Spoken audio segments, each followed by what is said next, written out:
사사기 11장 29절에서 33절 말씀을 한 절씩 교독하겠습니다.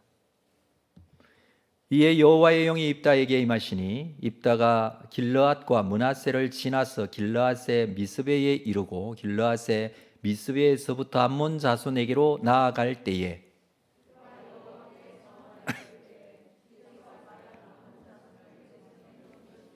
내가 암몬 자손에게서 평안히 돌아올 때에 누구든지 내 집 문에서 나와서 나를 영접하는 그는 여호와께 돌릴 것이니 내가 그를 번제물로 드리겠나이다 하니라.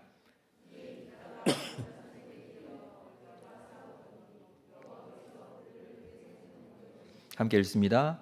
아로엘에서부터 민니세 이르기까지 20성읍을 치고 또 아벨 그라밈까지 매우 크게 무찌르니 이에 암몬 자손이 이스라엘 자손 앞에 항복하였더라. 아멘. 우리는 사사기 말씀을 요즘 묵상하고 있습니다. 특별히 오늘 입다의 이야기가 계속되고 있습니다. 앞에서와 마찬가지로 이스라엘 자손이 다시 여호와의 목전에서 악을 행하고 여호와를 떠나고 우상 숭배하게 되죠. 이로 인해서 암몬 자손에게 억압을 당하고 어려움을 겪습니다. 지금 오늘 본문은 암몬이 이스라엘을 치기 위해서 전쟁을 하기 위해 나온 상황입니다. 이스라엘도 이 암몬 자손이 길르앗에 진을 쳤는데 미스바에 진을 치고 그들과 맞서 있기는 하지만 이 전쟁을 이끌 사람이 없어 이 길르앗 장로들이 입다를 찾아가죠. 입다라는 이 사람은 길르앗이라는 사람이 기생에게서 낳은 아들입니다. 나중에 그 형제들로부터 쫓겨나서 높 땅에 가서 거주하는데 여러 불량배들과 함께 성읍을 약탈하며 사는 자였습니다. 이 입다에게 장로들이 찾아와 우리의 통치자가 되어 달라 요구를 하죠. 입다는 이스라엘의 통치자의 자격으로 이 암몬과의 그 전쟁을 위해서 나갑니다. 입다는 암몬 왕에게 왜 이 땅을 치러 왔느냐, 자기가 통치자로서 자격으로서 했으니 그렇게 묻죠. 암몬 왕은 300년 전에 이스라엘 백성들이 애굽에서 나올 때에 이 땅을 우리에게서 빼앗아 갔기 때문에 내놓으라는 것입니다. 그것이 요구 조건이었습니다. 논리적으로 우리가 빼앗은 것이 아니라고 앞에서 설명을 쭉 했지만 결국 그건 받아들여지지 않죠. 한마디로 말해서 그 협상이 결렬되어졌습니다. 자, 28절, 오늘 29절부터 읽었는데 바로 앞에 있는 28절을 보면 암몬 자손의 왕이 입다가 사람을 보내어 말한 것을 듣지 아니하였더라. 이제 전쟁만 남았습니다. 암몬 왕은 너무나 자신이 있었습니다. 왜냐하면 18년 동안이나 암몬이 이스라엘을 억압하고 있었어요. 그건 무슨 말입니까? 이스라엘이 이 기간 동안 암몬을 한 번도 이긴 적이 없어요. 처음부터 암몬 왕은 전쟁을 하기 위해서 여기에 나왔습니다. 사실 우리가 앞에 있는 말씀들을 쭉 살펴오고 있습니다만은 이스라엘도 입다도 문제투성이입니다. 여러 정황상 이스라엘은 암몬을 이길 수 없습니다. 그러나 우리가 말씀을 읽어가면서 깨닫는 것은 하나님께서 어떻게 역사하시는가에 따라서 결과는 완전히 달라질 수 있다는 것. 자, 29절 말씀을 볼까요? 함께 읽겠습니다. 29절 시작. 이에 여호와의 영이 입다에게 임하시니 입다가 길르앗과 므낫세를 지나 길르앗의 미스베에 이르고 길르앗의 미스베에서부터 암몬 자손에게로 나아갈 때에.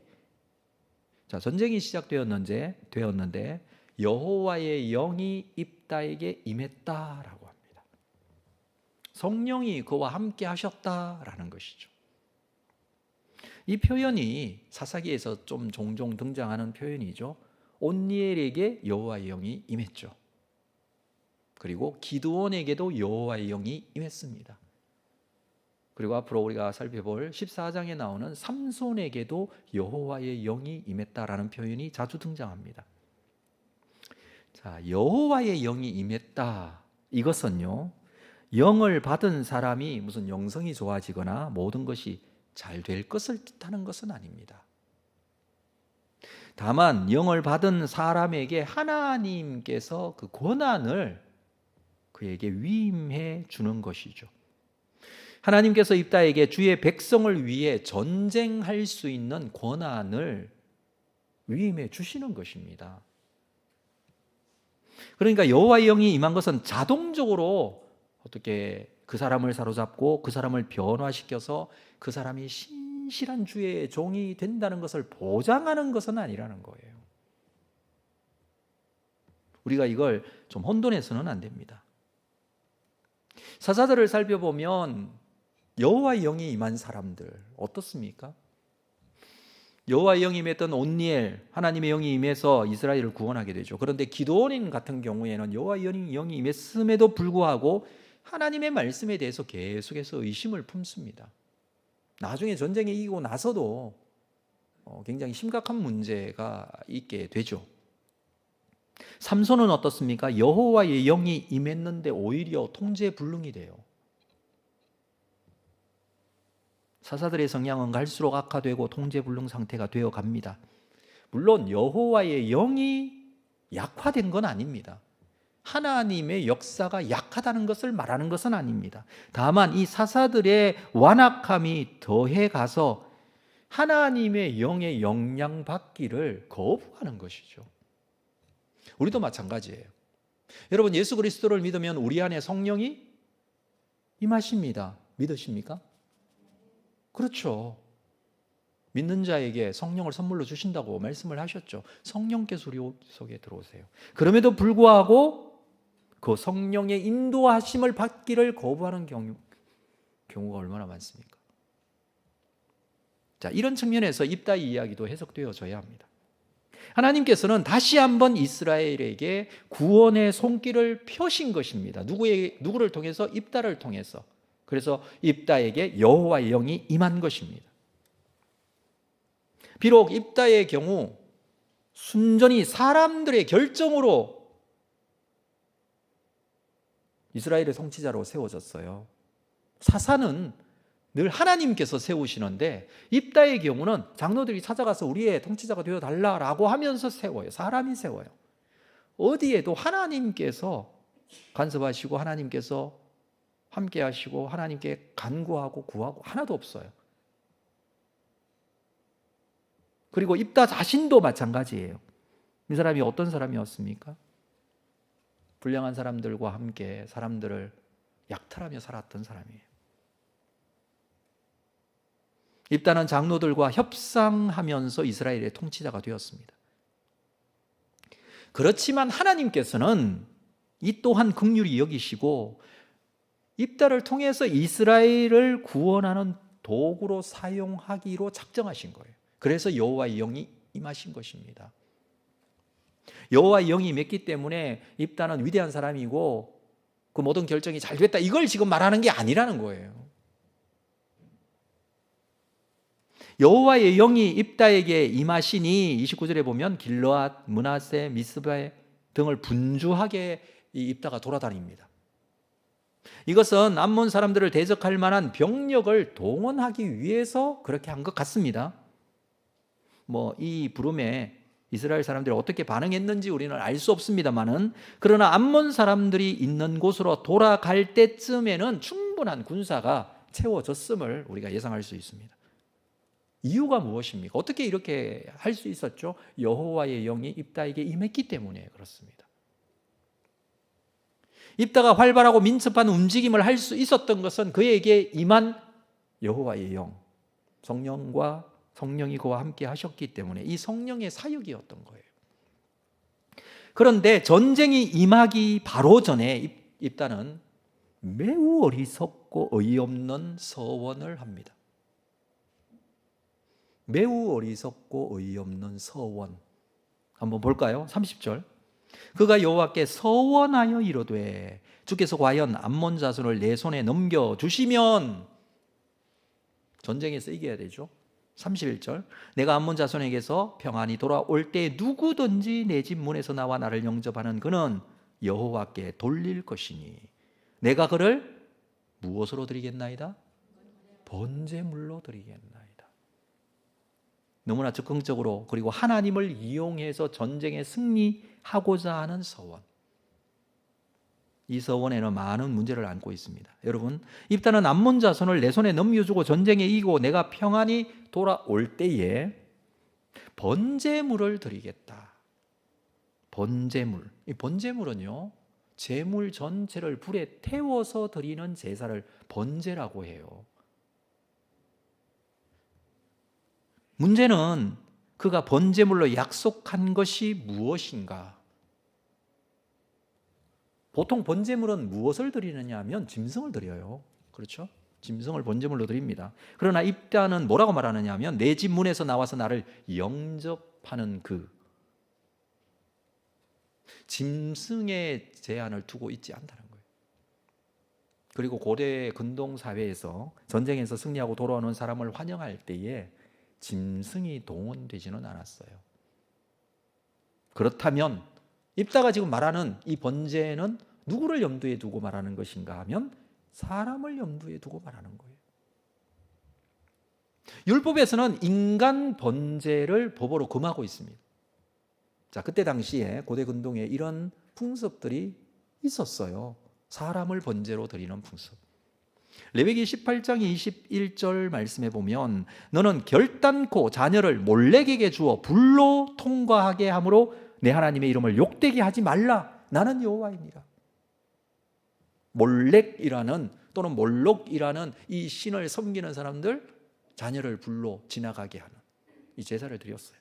레위기 20장 2절을 볼까요? 너는 이스라엘 자손에게 또 이르라. 그가 이스라엘 자손이든지 이스라엘에 거류하는 거류민이든지 그의 자식을 몰렉에게 주면 반드시 죽이되 그 지방 사람이 돌로 칠 것이요 나도 그 사람에게 진노하여 그를 그의 백성 중에서 끊으리니 이는 그가 그의 자식을 몰렉에게 내주어 내 성소를 더럽히고 내 성호를 욕되게 하였습니다.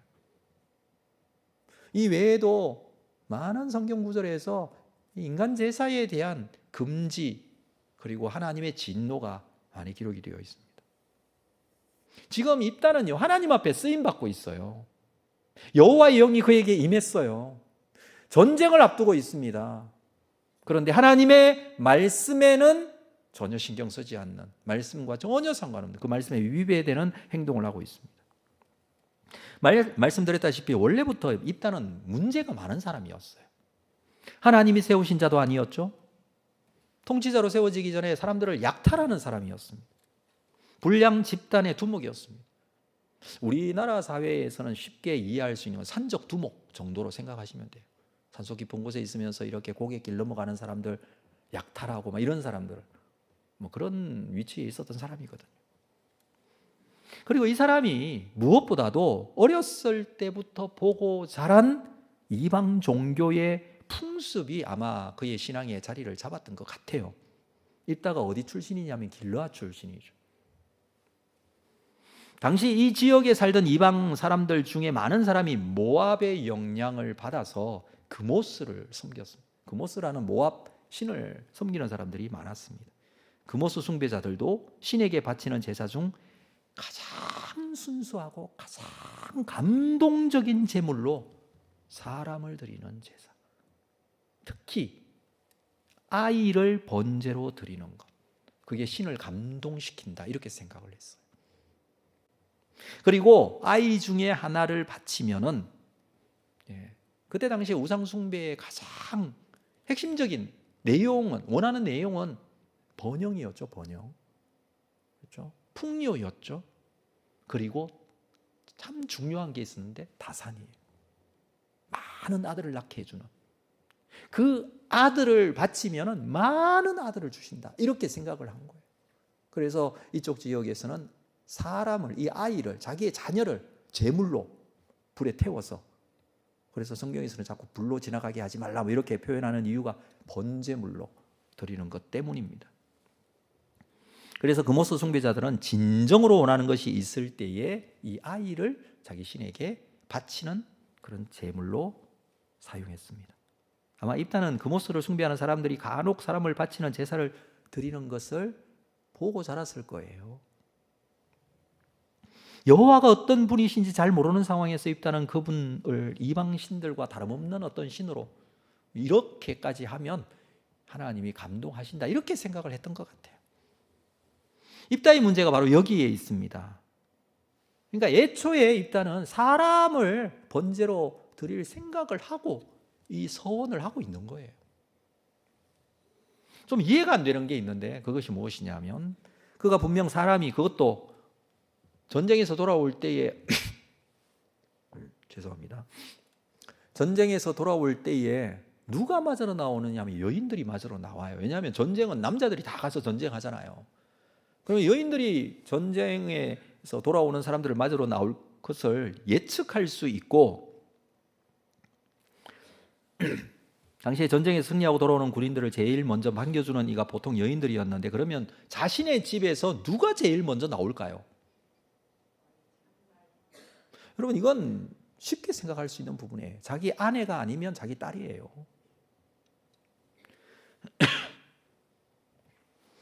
그래서 왜 이런 맹세를 했는지 납득이 되지 않는 부분이 왜 그랬을까? 우리는 사사기 말씀에서 한 가지 해석할 수 있는 것이 있는데 그게 뭐냐 하면 당시에 왕이 없어 각자 자기 소견에 옳은 대로 행하는 시대였기 때문에 요즘 시대도 보면 참 이해 안 되는 사람이 있죠. 왜 이런 행동을 할까? 상식적으로도 이해가 안 되고 그럴 경우가 있죠. 여러분 요즘 세상에 왕이 없어요. 진정한 섬김의 대상이 없어요. 그렇죠. 그럼 기준이 자기 자신이 되기 때문에 그래요. 저는 참으로 많이 어긋나가고 있다라고 생각합니다. 사사기 말씀을 지금 여기까지 11장까지 읽어왔는데 굉장히 많이 어긋나가고 있습니다. 이스라엘의 출발은 애굽에서였어요. 야곱의 가족들이 애굽에서 내려와서 산지 400년이 지난 이후에 하나님께서는 그들을 노예 상태에 있는 그들을 구원하시고 애굽에서 출애굽하게 하셨습니다. 시내산에서 그들에게 율법을 주시고 성막을 주시면서 하나님을 어떻게 섬기고 하나님의 백성으로서 어떻게 살아야 될지에 대한 말씀을 주셨어요. 그리고 가나안도 주셨어요. 하나님만 바라보고 하나님을 제대로 섬기고 살도록 하셨습니다. 그러나 시간이 지날수록 점점 어긋나가고 있어요. 여기서는 참으로 많이 어긋나가고 있다라고 말씀을 드렸는데 참 많이 원래의 모습, 하나님의 뜻과는 너무나 멀어져 가고 있습니다. 입다는요 사실 협상을 통해서 여기까지 왔어요. 처음에는 장로들이 자기를 찾아왔을 때도 협상했어요. 협상을 통해서 길앗의 통치자가 되었습니다. 암몬의 왕과도 협상하게 되죠. 암몬 사람들은 그의 제안을 거부했습니다. 지금은 누구와 협상하느냐 하면 하나님과 협상을 해요. 여호와 하나님께서는 이미 그에게 승리의 약속으로 여호와의 영을 부어주셨어요. 성령이 그와 함께 하고 계세요. 그러나 입다는 하나님의 이 약속을 믿지 못하고 있어요. 하나님께서는 입다의 이 협상에 대해서 따로 말씀을 하지 않으세요. 그렇게 들어주겠다 안 주겠다 이런 말씀이 없어요. 입다의 입장에서는 아마 이 협상을 통해서 하나님 앞에 안전을 그리고 승리를 보장받고 싶어 했을 거예요. 그렇지만 이 협상의 내용이 그에게 덫이 됩니다. 하나님 앞에 서원하는 것은 사실은요 이런 성격의 서원은 하나님 앞에 불신을 드러내는 거예요. 하나님 믿지 못하기 때문에 이러는 거예요. 물론 승리를 원하는 그의 간절한 마음 충분히 이해가 됩니다. 평생 첩의 아들이란 신분 때문에 괴로웠고 배다른 형제들에게 쫓겨났고 이런 아픔이 있었기 때문에 이번 기회를 통해서 자신이 대단한 사람인 것을 보여주고 싶었을 거예요. 꼭 이 전쟁에서는 승리해서 보란듯이 내가 승리해서 내가 어떤 사람인지 나를 쫓아낸 그 사람, 나를 멸시하고 구박했던 그 사람들을 내가 다시 보게 되겠다 이런 마음이 있었겠죠. 하나님께서 이미 영을 부어주셨지만 그 마음은 승리를 확신하고 싶은 그런 충동으로 가득했습니다. 그래서 이 충동을 이기지 못하고 어이없는 약속을 해버린 것입니다. 입다의 서원을 보면 하나님 당신이 이만큼 하면 나는 이만큼 하겠습니다 라는 내용이에요. 이렇게 협상하는 거예요. 언제부터 인간이 하나님께 협상할 수 있나요?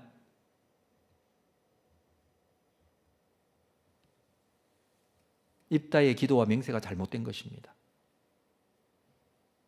입다는 남을 희생제물로 삼을 생각으로, 그 사람을 누군지 모르지만 그 사람을 희생제물로 삼을 생각으로 서원한 것이죠. 정말 하나님께서 싫어하시고 금지했던 이것을 가지고 서원합니다. 잘 생각하면 아내와 딸이 아니더라도 종 중에 한 명이 나올 것이라고 생각했을 수도 있어요. 그러나 이 서원은 잘못된 것이었고 기다리고 있었던 딸이 먼저 나오게 되죠. 입다는 하나님께 이렇게 서원할 것이 아니라 하나님 앞에 헌신했어야 합니다. 다시 말해서 그에게 임한 성령의 인도하심을 받아야 돼요. 우리도 마찬가지 우리에게 임한 성령의 인도하심이 있어야 돼요. 육신의 정욕이 내 속에 성령이 계심에도 불구하고 육신의 정욕이 나를 붙들고 나를 이끌고 가고자 할 그때에 내 속에 역사하시는 성령의 인도하심을 받아야 돼요. 그것은 헌신이에요. 하나님의 영을 따라 내가 이렇게 전쟁에 나가겠습니다. 여호와의 영이 임해서 그와 함께 하시고 백성들을 모아왔고 이제 전쟁을 통해서 하나님께 부탁하고 나아가면 됩니다. 근데 그의 지나친 욕심으로 인해서 자기가 받을 영광을 위해서 그런 잘못된 서원으로 하나님께 협상하게 되죠. 성경에 서원하는 경우들이 없는 게 아니에요. 서원이 있어요. 여러분 잘 아시는 한나의 서원, 하나님께 서원하죠. 하나님 아들을 주시면. 여러분 야곱도 서원해요. 형에게 쫓겨서 바단 아람으로 도망가고 있을 때 베델에서 잠자다가 일어나서 그 길바닥에서 하나님 앞에 서원하죠. 그런데 이런 서원의 모습은 어떤 것으로 나타나느냐면 헌신의 모습으로 나타나요. 하나님께 나아가고자 하는 헌신의 모습으로 나타나요. 그런데 입다의 서원은 사람을 제물로 드리고자 자기의 영광을 취하고자 자기가 가지고 있는 승리에 대한 이 충동으로 인해서 가지게 된 하나님과 잘못된 협상의 형태를 가지게 되는 것이죠. 자, 그런데 하나님께서는 입다의 서원에 어떤 반응도 보이지 않으시면서 이미 하나님께서 영을 그에게 주심으로 보장된 승리를 주시죠. 자, 마지막 부분을 볼게요. 32절. 이에 입다가 암몬 자손에게 이르러 그들과 싸우더니 여호와께서 그들을 그의 손에 넘겨 주심에 33절. 야로엘에서부터 민니까지 이르기까지 20성읍을 치고 또 아벨 그라밈까지 매우 크게 무찌르니 이 암몬 자손이 이스라엘 자손 앞에 항복하였더라. 승리는 하나님께서 주시는 거예요. 여러분, 이 승리는 입다가 서원했기 때문에 주시는 게 아니에요.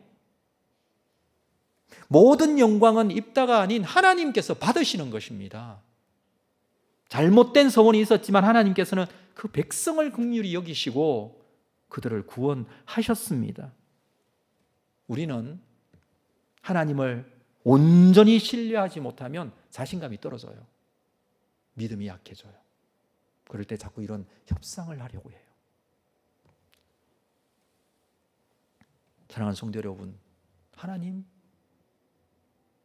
나를 위하여 아들 내어주시면서 십자가에 죽기까지 하시면서 구원하신 분이세요. 그분을 온전히 믿으십시오. 불안해하지 마세요. 그분은요, 어찌 보면 나보다도 더 사랑하시는 분이에요. 그 믿음을 가지고 하나님 나를 너무 사랑하시고 선한 길로 인도하십니다. 주시는 이 말씀들을 붙들고 믿음으로 나아갈 수 있기를 주님의 이름으로 축복합니다. 믿음으로 서원이 아닌 헌신의 모습으로 나아가시기를 바랍니다. 앞서서 행하시고 준비하셨습니다. 여호와의 영이 입다에게 임했듯이 하나님께서는 우리에게 성령을 주셨어요. 내 속에 하나님의 영이 함께하고 계세요. 흔들리지 않는 믿음으로 주님 앞에 거룩하게 세워져 믿음으로 하나님을 기쁘시게 하고 믿음으로 헌신하고 믿음으로 흔들리지 않는 여러분들의 신앙과 믿음이 되시고, 오늘도 엎드려 간구하시는 기도의 제목이 하나님께서 그 기도를 붙잡아 주시고 인도해 가실 줄로 믿으시고 기도하시는 여러분 다 되시기를 주님의 이름으로 축복합니다.